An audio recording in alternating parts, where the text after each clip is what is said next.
Skip said the Cowboys no longer revolve around Dez.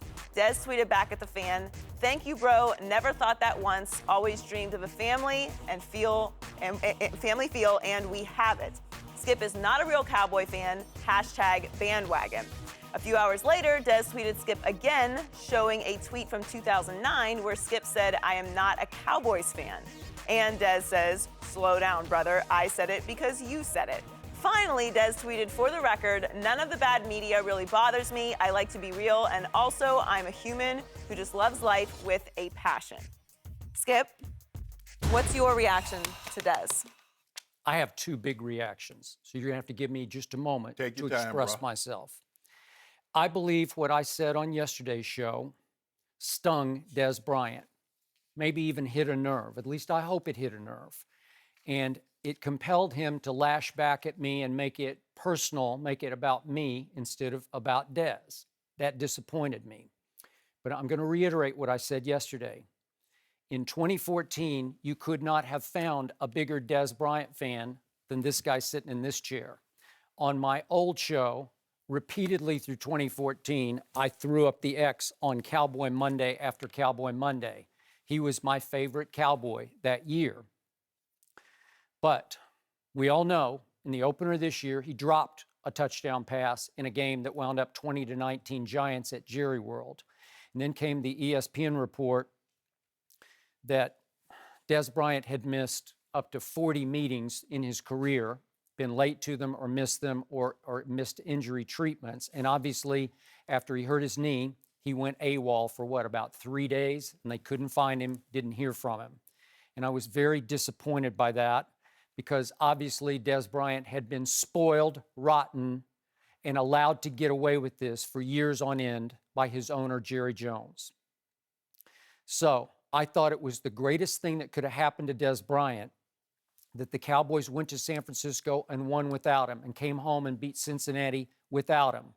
And they showed Dez, I hoped, that the new Cowboys don't have to revolve around the old Dez Bryant.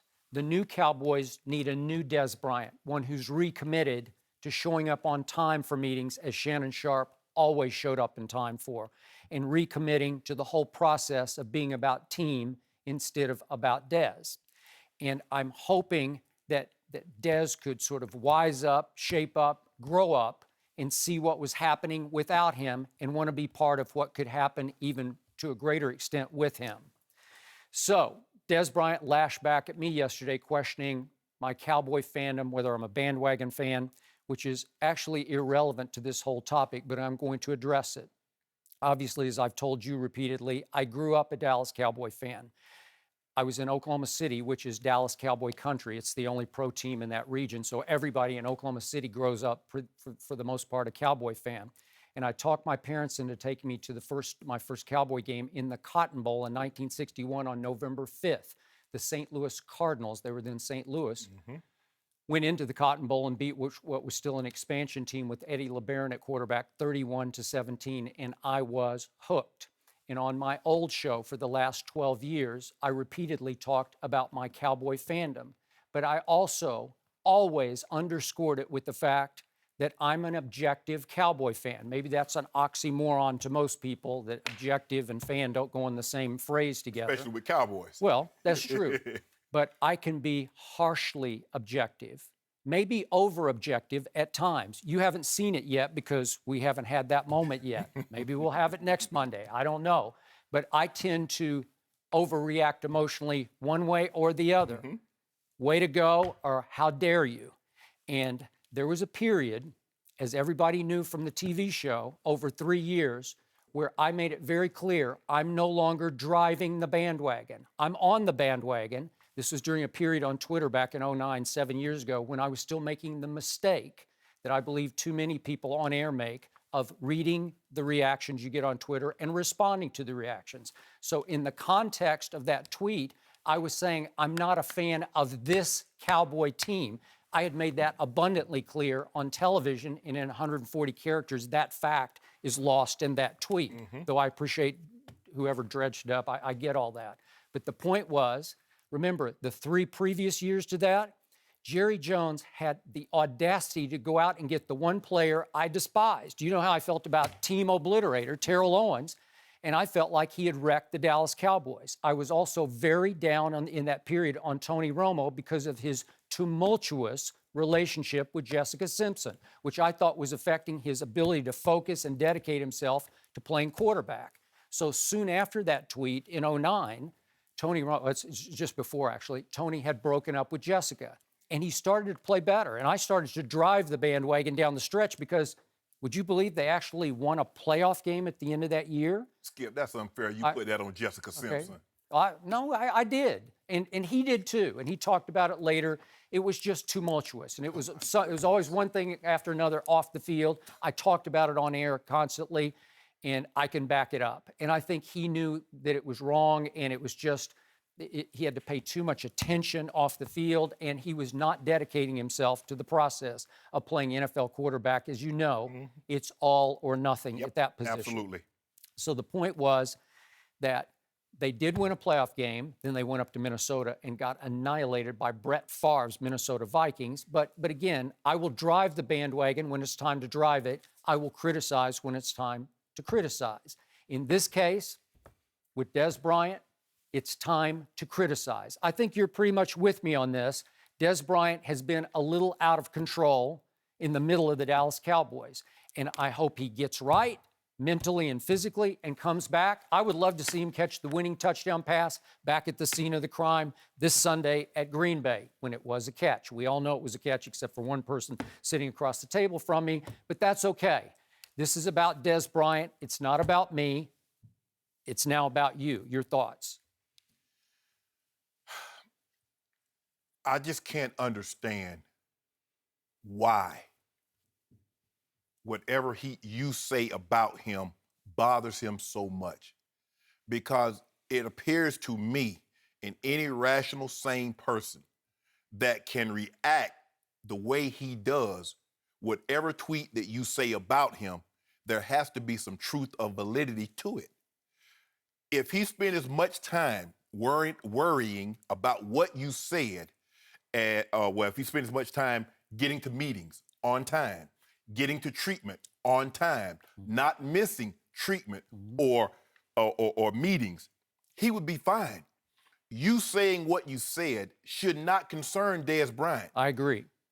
What Dez needs to understand is that the fan that retweeted that to him wanted to get the response that he got. But well said. But what does it help? What does it accomplish? Because it seems like he's petty. It seems like he's thin-skinned, and it annoys him that you're calling him out for the behavior that doesn't help his football team. You showing up late to meetings, you missing meetings or treatment sessions, that doesn't help. Now, I'm with Dez. Dez, if you can't play because of the knee is too painful, I got no problem with that. But you responding to Skip, I don't see the point. I don't see the purpose. You know where you are. And it appears to me they rushed you back last year because Romo wasn't there. They said, well, if Tony is not here, at least if we have Dez, we have one of our playmakers and we can be okay. That's true. Now with no Romo, with no Dez, they're doing okay without both of you. And they're doing okay without you, especially because now Cole Beasley is playing out of his mind. Williams is playing really well. And the guy, Bryce Butler, is playing really well. Sometimes it takes an absence for other guys to step up and elevate their play. But I'm listening and I'm looking at, I'm like, why?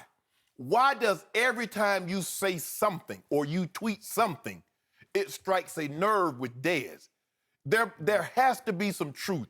Maybe he does believe that the Cowboys used to revolve around him. Now, all of a sudden, they do not revolve around him. And he's making it personal when it doesn't have to be. He has to understand you have a job to do. You're on a debate show, and your job is to voice your critical and honest opinion, whether you agree with it, Dez, or not. But that's Skip's job. Your job is to get on the field and to be on time for meetings and treatment sessions. So what Skip is saying, why that bothers you so much, I still don't get it.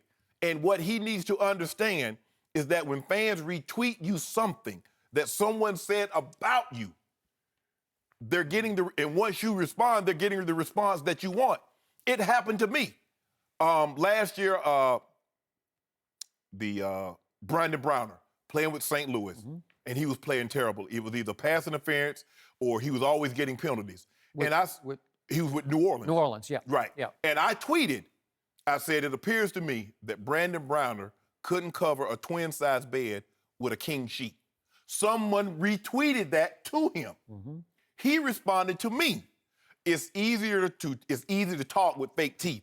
Now, see, if I were to go back and respond to him, now all of a sudden it's me against him.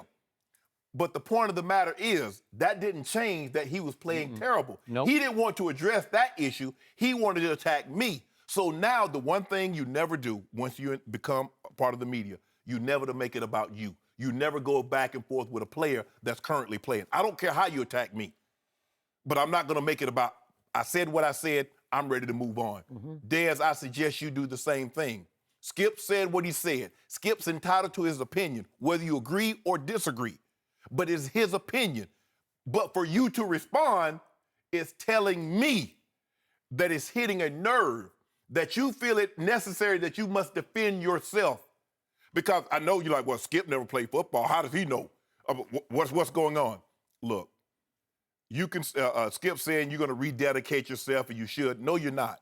Because you're still showing up late for meetings, you're still missing meetings, and you're still being late for treatments. So you haven't rededicated yourself. And after 7 years, this is who you are, Dez. This is who and what you are. But can you block out the auxiliary noise? Can you block out the auxiliary tweets? Because it's not going to help you catch any more passes. It's not going to cause you to drop any passes. It's not going to cause you to be on time or to be late. So it really has no bearing on your life, but you're letting it affect you as if it does, which is very disappointing, because you would think someone that came from the background in which he came from to where he is now, you have to be tough mentally and physically. But it appears to me that you're getting to him mentally, which is very disappointing to me. So I'll go one level deeper, and I appreciate everything you just said. What Dez to me was saying in those tweets, to me, not that it's about me, but this is what he's saying, and this is about him.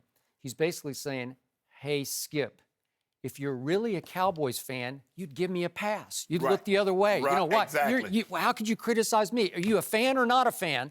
Because the fans that he reads on Twitter, where I guess he needs reinforcement and validation, he needs to say, thank you, bro, for saying that. Right. He needs to skim his responses and say, look, Joe Blow in Des Moines, Iowa says, I'm okay. Right. I'm still great. I'm still Dez. Way to go. Thank you, Joe. I got to retweet that and say, thank you, bro.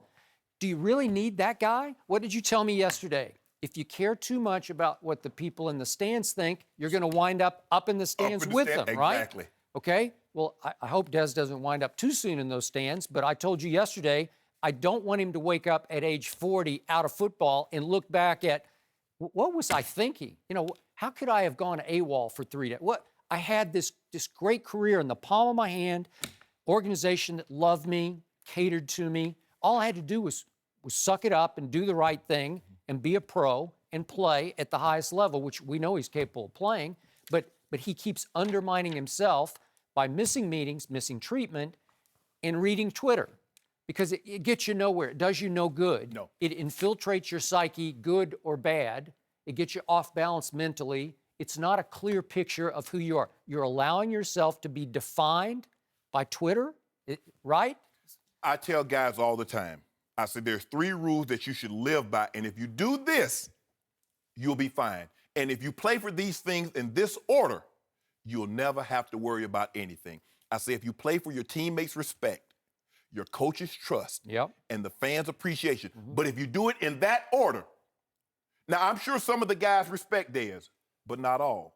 I'm sure some of the coaches, if you put them in front of a microphone, say, yeah, we trust Dez wholeheartedly. I'm with you. But you give them truth serum, they're going to say, nah, we can't trust him. I would agree. The fans appreciate what you do on Sunday. Now remember, those guys that's tweeting you what Skip said yesterday, those were the same guys that were killing you last year when you catching one pass a game. Probably so. When you were dropping passes. So, hey, remember, they're patting you on the back today. They were kicking you in the butt last year. So don't get it clouded. That's what fans is short for, fanatic. But fanatic when you're good, when you're doing well, and things are going our way. Don't lose sight of that, Dez. Don't lose sight of that. Do your job. Your job is to get as healthy as you can, get back on the field, and play football. All this reading the tweets because, look, you can't please everybody, nor should you attempt to. If you're playing only for adulation, you're going to be sadly disappointed because even the greats, Michael Jordan, Tiger Woods at his pinnacle, no matter who, everybody didn't like them. So you're not going to, I don't care, Dez, everybody's not going to like you, but that's okay. Do your job. Be on time and be the best pro you can be. What Skip is tweeting, what someone is saying about you, how does that affect you? It shouldn't, but clearly it does because he felt the need to take time out and to respond to the 140 characters that you had tweeted. Someone retweeted him, and then he felt the need, because here's the thing. Now, if he just tweeted that fan back, okay, I get it. But he felt a need to respond to you directly. Not to the fan, okay, boy, I appreciate you looking out for me. Yeah, that's Skip for you. You know, hey, he's not a true fan. But he went a step further. He had to go, okay, maybe he follows you, I don't know. But he had to look it up. Okay, what's Skip Bayless' Twitter handle? Maybe he had to Google it. Okay, @RealSkipBayless. I said it because you said it. So now you're going back and forth because you feel you need to let him know you know what he said. You read what he said. I want to respond to you directly. Dez, let it go, bro. It's not that big of a deal. And I can assure you, there are going to be times during the course of the year, Skip is going to tweet something again about the Cowboys. Come on, don't let me down. He will tweet something about the Cowboys, you, maybe Tony Romo, Ezekiel. It doesn't matter.